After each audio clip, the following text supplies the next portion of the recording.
What's up, y'all? Driver Eyes here. Damn, I ain't posted a video for a long time. I've been debating on what to post about. Trying to get away from the political things on my YouTube channel. But today, let's talk about some trucking stories. I got a whole bunch of trucking stories. But anyway, this was like 2010, 2011, I think. But I used to pull a flatbed. I pull just a box van trailer now, 53 foot. But I used to pull a flatbed, a Conestoga flatbed. It had like a rolling tarp system on it. I did that for 9.5, 10 years. Excuse me. Good coffee for a different company. But anyway, yeah. I loaded up. This is on a Friday in the wintertime. I loaded up in around Greensboro, North Carolina somewhere. Loaded up some lumber. Actually, it was Rocky Mount, North Carolina. I loaded up some lumber and was taking that to, hell, I don't even remember where I was taking it. To Ohio somewhere, up in the Buckeye. But anyway, I loaded that shit up, rolled out of that plant at around 1:30 or 2 o'clock on a Friday. So I was headed home back to West Virginia for the weekend, and I was going to make that delivery Monday morning in Ohio. But I get on I-40.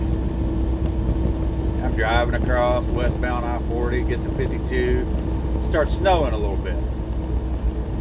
All right, down in this part of North Carolina area, they usually don't get a lot of snow, so they don't have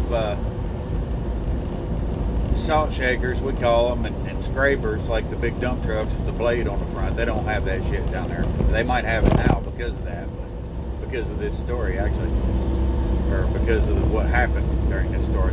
But anyway, I get on Route 52 and I'm riding north. You know, I'm heading to Route 52 comes out right around the bottom of Fancy Gap, right at North Carolina and Virginia state line. Fancy Gap, if you've never heard of that, it's on I-77, and it's coming north.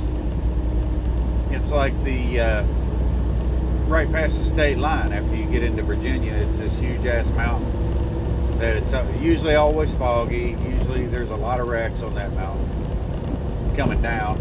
Sometimes there's wrecks going up, but I'm heading that way.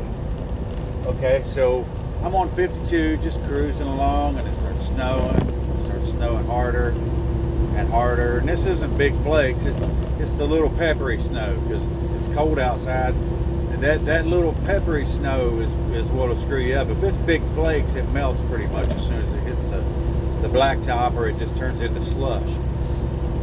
This stuff, where it was so tight, compacted, like pepper, it just laid on the road.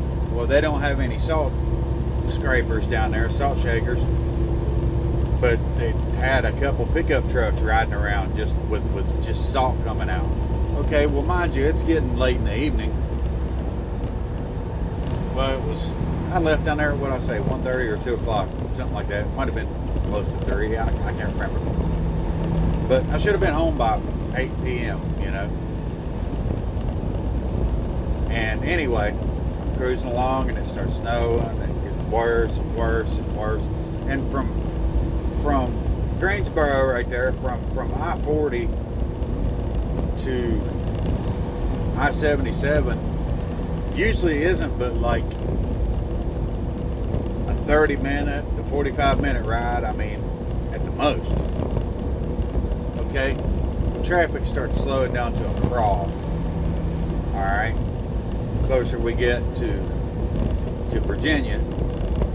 So there was a few spots where we just stopped and we sit there for like an hour, and I'm like, damn, I'm getting tired. So I got back in the bunk and laid down, and you know, just kind of kept watching out the windshield and listening to the CB to hear when everybody's taking off. And a couple times I dozed off and woke up and traffic was moving, or was getting ready to move, and I'm in the road.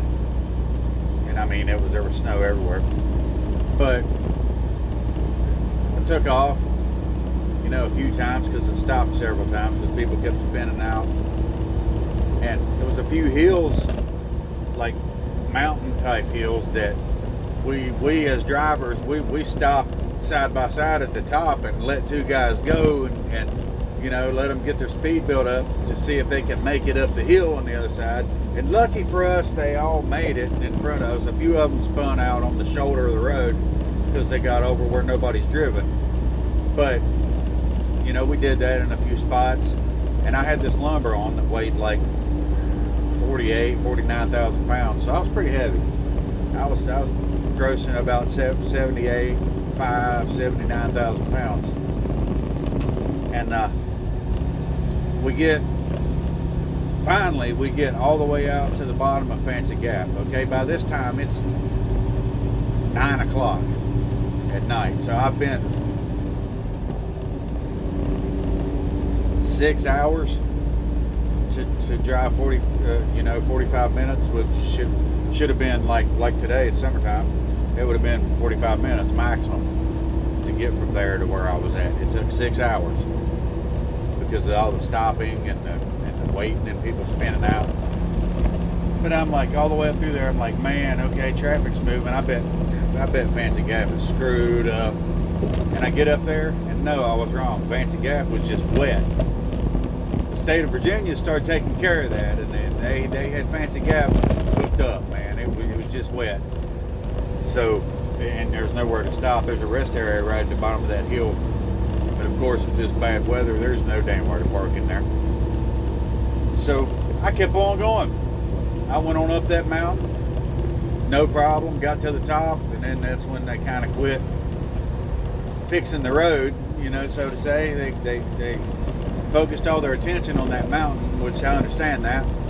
And so the rest of the road was pretty covered up. So I'm still riding along in this bunch of traffic, and we get up, I don't know, what should have been another, from the top of Fancy Gap to where 81, to Withville, where 81 and 77 crosses paths right there. There's a fuel stop right there where I was going to get fuel at. And I'm riding along, and I get right up. I'm like 1 mile from I-81, and the road just shuts down. The traffic just shuts the hell down. And it's like, oh, they got the road closed, and on up the road, on up north, this shit's gutted. And I'm like, man, I just wanted to get off and get some fuel. And it was Friday, so of course I already ate all my food. I had some water and a little bit of stuff, but other than that, I really didn't have a whole lot in the truck because I prepped my stuff out because I was gone for 5 days at a time. Well, this was the 5th day from Monday to Friday, and I was heading home for the weekend. So I really didn't have a whole lot to eat or drink in the truck. I mean, there was a few things, but it wasn't a lot. But the road they just shut the road down, and I'm a mile from my exit where I was going to hop off and get fuel. So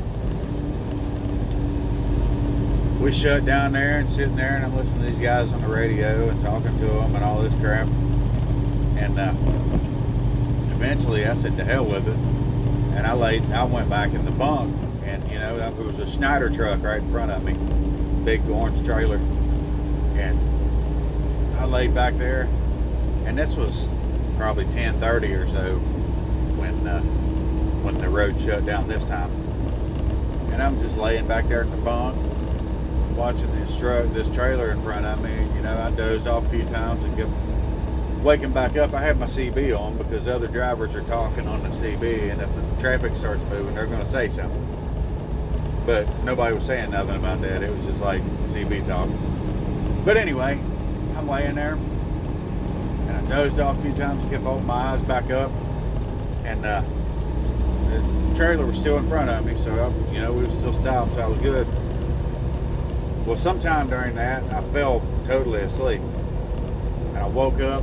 Well, it was dark then, but I woke up, and it was daylight, and I was facing the back wall of the bunk in the sleeper, and I'm like, oh shit! And I jumped up and turned around, and guess what? This Schneider trailer was still sitting there, and it was like 7:30 a.m. So I hadn't been there all damn night. sitting on the interstate. And I was like, what in the hell is going on, man? It's like Snowmageddon or something. And I got up in the driver's seat, you know, get my composure and grab me something to drink. And I'm looking, and there's people walking up and down the shoulder of the road. I mean, it's a bright, beautiful, sunshiny day, but there's snow every damn where, everywhere. And they couldn't plow the road because all this traffic's stuck sitting here. So I'm looking around and I'm like, man, okay, there's people standing out beside their cars up here talking. There's people walking their damn dogs up and down the side of the interstate in the snow. And I'm like, wow, this is unbelievable. I've never seen anything like this before.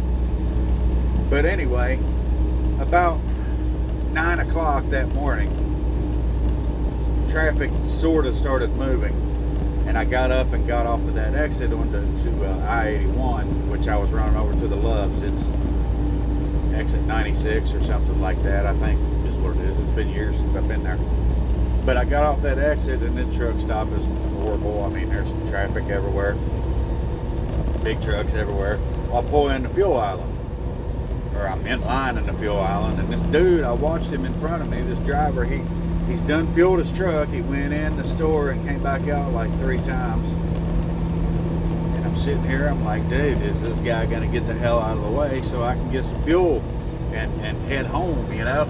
It's Saturday now, and I'm ready to get my ass to the house.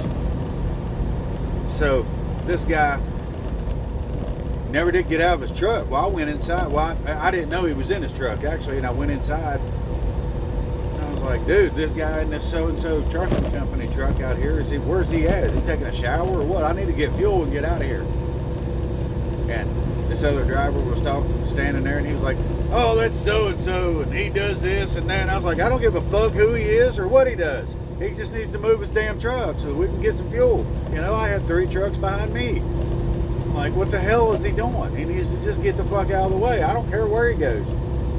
So eventually I went back outside and walked up to the truck. And I was like, hey man, he was sitting in the cab, just sitting there. And I'm like, hey man, are you gonna like move? Because I mean, there's 3 or 4 people back here, 3 or 4 drivers that need fuel, and I mean, all these lines are backed up. All the fuel islands is full. I'm like, we need some fuel. You know, I've been here for 40 minutes already. You need to get the hell out of the way if you're not getting fuel. And he's like, all right, I'm about to leave here in just a second. I'm waiting on something. And I'm like, all right. And I went back to the truck and sat there for another 5 minutes, man. I'm getting heated. I'm like, son of a bitch, man. I mean, he can pull over anywhere. Just get out of the way. So I get back out, and this Asian guy, this little short Asian guy was behind me in the big truck behind me, and he follows me up to that guy's truck. And I'm like, I stepped up on the step. I was like, dude, he's still just sitting there. Like, I don't know what the fuck he's doing. He's sweating. He don't have a CB radio, so he don't hear what the hell's going on. But I'm like, dude, you need to move your damn truck so we can get some fuel. You know, this guy needs fuel. I need fuel. We're trying to go.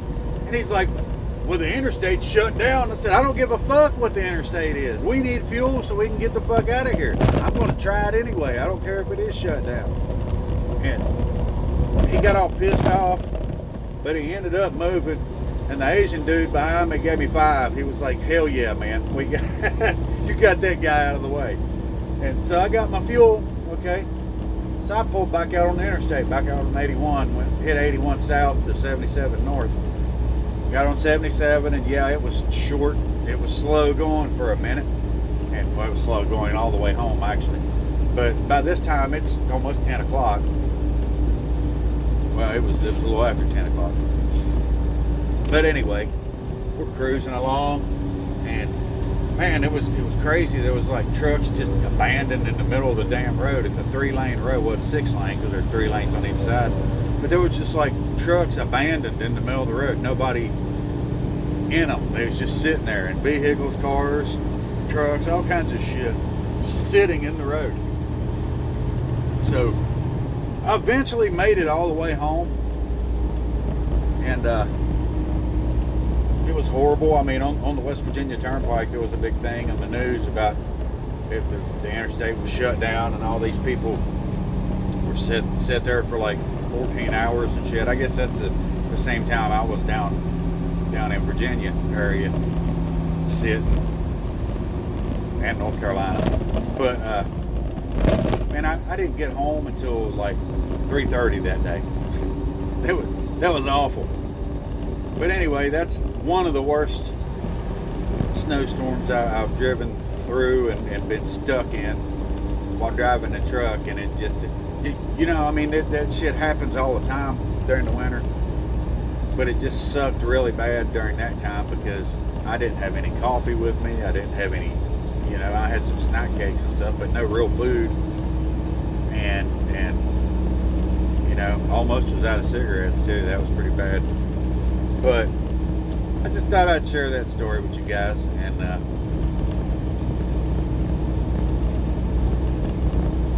lay it out there since it's a nice day and it's like 65 degrees at 8:30 in the morning. I'm up here in Morgantown, West Virginia, heading north up to the other side of Pittsburgh.